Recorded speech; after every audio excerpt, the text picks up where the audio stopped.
Okay, one more video. This is another one where we have to do the asymptote.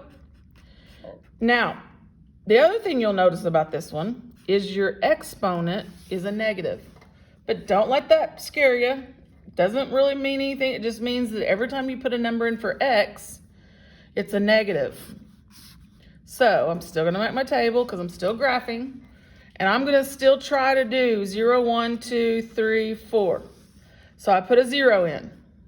3/5 to the negative 0. Well, there's no such thing as a negative 0. It's to the 0 power.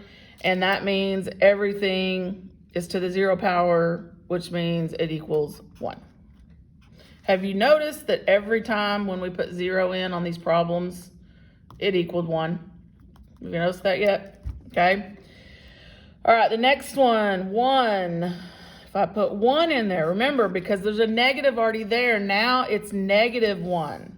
Now, say you wanted to make them positive, then you would have used negatives over here. You could have used negatives and then it would have made all your numbers positive.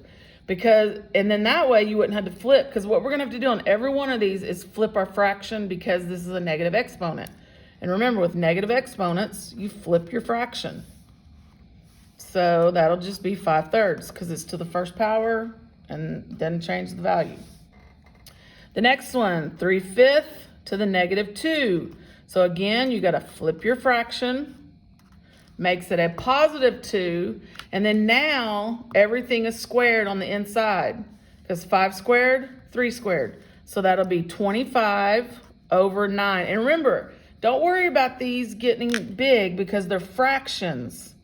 You shouldn't have to worry about anything being out of bounds on these. 3/5 to the -3. So again, flip your fraction, and then everything's to the 3rd power. So 5 to the 3rd is 125. 3 to the 3rd is 27, I believe. So that one is 125/27. And then the last one, 3/5 to the -4th. And I'm gonna flip it to 5/3 to the +4th. And then 5 to the 4th, I think 625/81. And again, I think we're still okay on the out of bounds. We'll check it and make sure. But there's our points. So now I'm gonna, again, like I did a minute ago, because this is an asymptote problem, I'm gonna stop this video and I'm gonna make a short video where I go to the computer and I actually graph this.